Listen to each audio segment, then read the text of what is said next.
Fala galerinha do xadrez, tudo beleza? Pessoal, imagina você jogar com um cara com esse currículo aqui que eu vou mostrar pra vocês, olha só. Olha aqui o gráfico de evolução de rating deste jogador. Aqui ele começou a conta dele aqui no chess.com lá em maio, começou ali e tal, lutando. 1100 de rating, 1200, olha só, né? Muita luta, aqui 1300 ele chegou, depois claro, jogou bastante ali, caiu, 1268, caiu mais um pouquinho, não é fácil, xadrez não é fácil. Caiu mais um pouco de rating, aqui ele foi crescendo mais um pouco, e aqui no meio de junho então ele falou: chega, essa história de ser 1100, 1200 de rating, 1300 aí, tá me cansando, eu não tenho paciência para isso. E ali ele transcendeu então, e a partir do meio de junho ele começa 1300, 1400, final de junho ele fala: eu vou terminar minha meta do mês, né? Minha meta do mês é quase 1500, e aí ele passou a meta então do mês. Do meio do mês em diante, ele resolveu que a meta era 1500. Ele achou que a meta estava fraca. Ele falou: agora eu tenho mais um mês pela frente, vamos ganhar mais uns 500, vamos ganhar um pouco mais. E aqui foi o mês de julho, então, e ele foi subindo sem parar constantemente. E terminou agora aqui, ó, dia 1 de agosto, ó, com 2200 de rating. Isso aqui é determinação, hein, galera? 2 meses aí de xadrez ganha 1000 pontos de rating. É impossível, tá, pessoal? É impossível. Quem joga xadrez sabe disso, né? As pessoas podem levar, muitas vezes, muitos anos, né, estudando para poder ter essa evolução, né, de 1100 para 2200, né?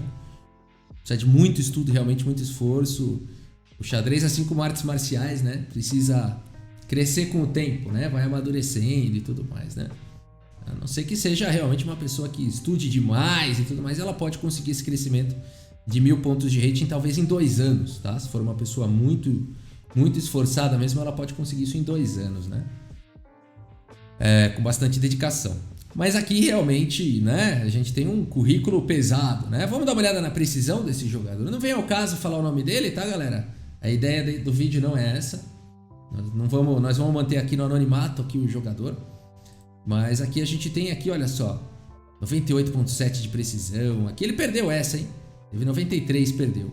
Aqui ganhou 98.4, 98, 99,5. Aqui ele perdeu 83, 96.8. Aqui ele perdeu de novo. Perdeu no tempo, provavelmente, né? 94.6% de precisão. 97, por aí vai. De vez em quando ele dá uma zicazinha, né? Dá uma caída. Mas aí ele volta daqui a pouco. Volta com tudo aí, 98.1. Olha aqui contra o mestre.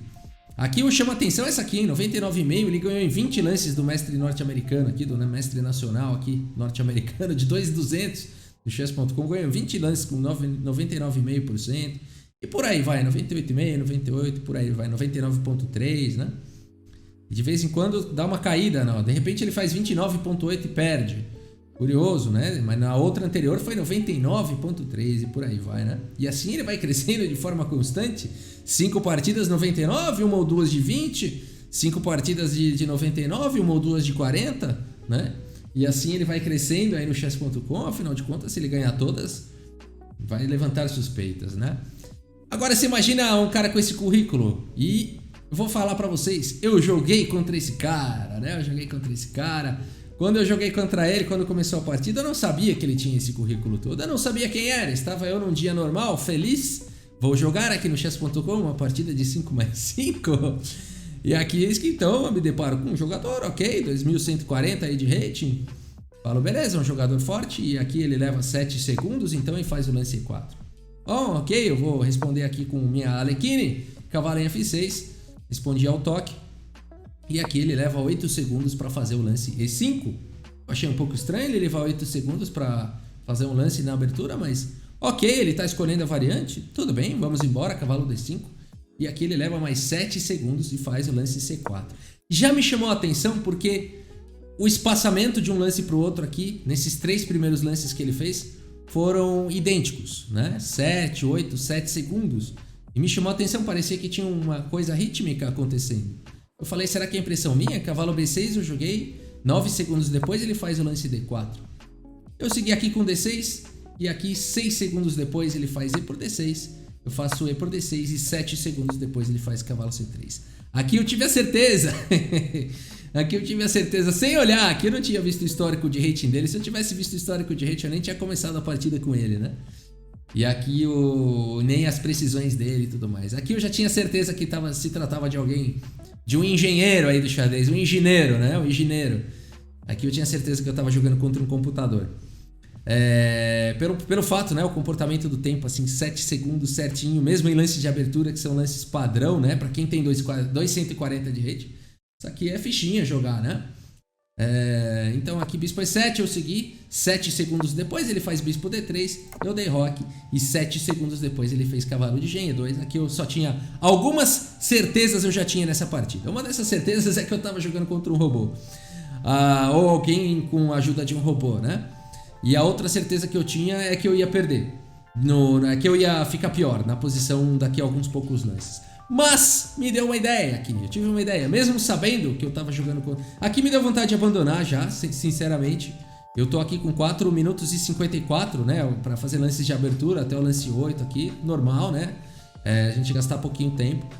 E aqui ele já gastou 1 minuto pra fazer 8 lances, o que não é comum pra esse rating, é uma abertura padrão como a Alekhine.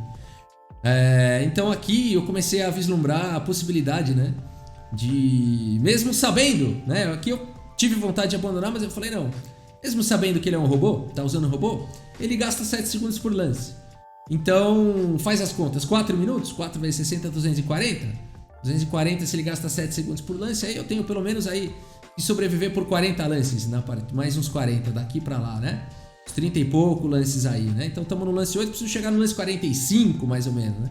Se eu sobreviver até o lance 45, pode ser que eu tenha alguma chance de cair o tempo dele, né? Então a minha meta era sobreviver até o lance 45. E a questão é, será que eu consigo sobreviver contra o Stockfish até o lance 45? Vamos nessa, esse é o desafio. Aqui eu segui então agora com o bispo G4, cravando aí o cavalo dele. Ele 9 segundos depois seguiu com o bispo E3. Eu venho com o cavalo C6, 7 segundos depois B3. Colocou proteção aqui em C4. Aqui eu sigo com torre 8, com uma ideia de já pressionar aqui a coluna E. 7 segundos depois ele faz aqui o lance dama D2. E aqui eu venho com esse plano, né? Qual que é o meu plano agora na posição? Eu jogo com o cavalo C8 com a ideia de jogar o bispo aqui em F6, passar o cavalo aqui para E7 e combater a casa de F5. Esse foi aqui o meu plano então. Cavalo C8 eu joguei agora na posição.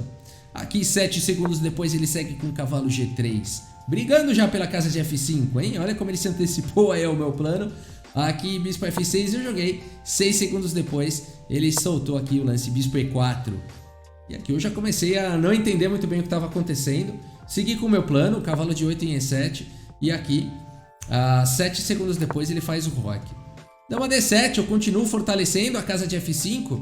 Aqui ele segue com F3 e eu falo, ok, aqui eu tenho a casa de F5 para o meu bispo, né? Ele levou aí 7 segundos para fazer o lance F3. Ok, aqui eu voltei então com o meu bispo. E aqui ele, depois de 8 segundos, fez aqui o lance cavalo D5, né? E aqui eu também não entendi muito bem esse lance, eu já comecei a sentir, né? Eu sabia que era um robô. Comecei a sentir que aqui eu já estava começando a ser apertado, né? Que alguma coisa ia acontecer daqui a pouco. Aí eu pensei, por enquanto tá seguro. Eu vou tirar o bispo daqui atacando o ofensor, essa peça que tá atacando o meu bispo. E aqui, se ele capturar o meu cavalo, né? Enfraquecendo a defesa do meu bispo, eu capturo de cavalo e continuo com 2 defesas. Então bispo H4 me pareceu um lance bastante lógico aqui na posição. E aqui 7 segundos depois, então ele faz o lance bispo por F5. Eu faço o cavalo por F5. 6 segundos depois ele faz aqui cavalo por F5. E aqui eu percebi que eu já tinha problemas, né? Aqui eu percebi que depois de dama por F5 ia ter aqui cavalo por C7. O que inclusive ele poderia jogar ao toque já depois de dama por F5. Porque eu levei 15 segundos aqui agora para fazer o lance dama por F5. Fiquei aqui calculando se eu não teria nenhum recurso mesmo na posição. Nada, nenhum recurso para me salvar aqui. E de fato não tem, né? Eu tô com uma peça a menos, eu preciso recuperar a minha peça. Mas aqui eu levei então 15 segundos para fazer o que ele poderia de fato jogar imediatamente aqui o lance cavalo por C7. Mas depois de dama por F5 ele leva 7 segundos e faz o lance cavalo por C7. Aqui eu sigo com o bispo F6 e aqui eu já sabia, né? Que começou a pancada, né? Aqui você sabe que você começa a perder um material aqui, outro ali. Isso aí eu já sabia que ia acontecer. Mas eu tô no lance 19 e eu preciso sobreviver aí, pelo menos aí por mais uns 25, 26 lances, né? Chegar no lance 45. Bom, ele leva agora 8 segundos para capturar minha torre. Cavalo por E8, curioso ele capturar a de E, né? Em geral você vai querer capturar aqui a torre de A, né? Para deslocar a torre para a coluna A. mas de fato o Stockfish recomenda nessa posição e fala que o melhor lance aqui na posição é o lance cavalo por E8, com a ideia de enfraquecer a defesa aqui de A7, né? É uma ideia bem bacana que vai vir depois, vamos ver. Então cavalo por E8, né? Um lance realmente anti-intuitivo, né? E aqui, mas é o melhor lance segundo as engines. Aí ele levou 8 segundos para fazer.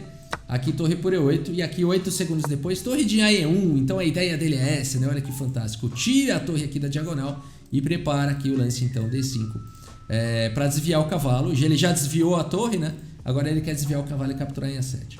Claro que eu não estava entendendo nada disso na partida. Eu segui agora com H6 aqui.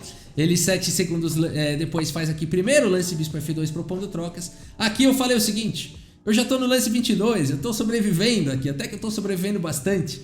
Eu vou evitar a troca de peças, eu preciso que o tempo dele caia. Torre D8 aqui, então entreguei a coluna D, mas evitei a troca de peças. Aqui ele segue com D5, e aqui depois de cavalo E5... ele leva 6 segundos para fazer o lance D5, e depois de cavalo E5, 7 segundos depois, bispo por A7. Ele vai seguindo essa média, né?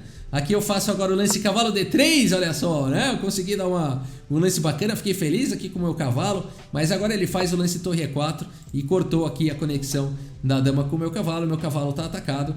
E aqui eu fiquei calculando que se eu jogasse o cavalo para C5, ele poderia trocar e ficar com o peão passado.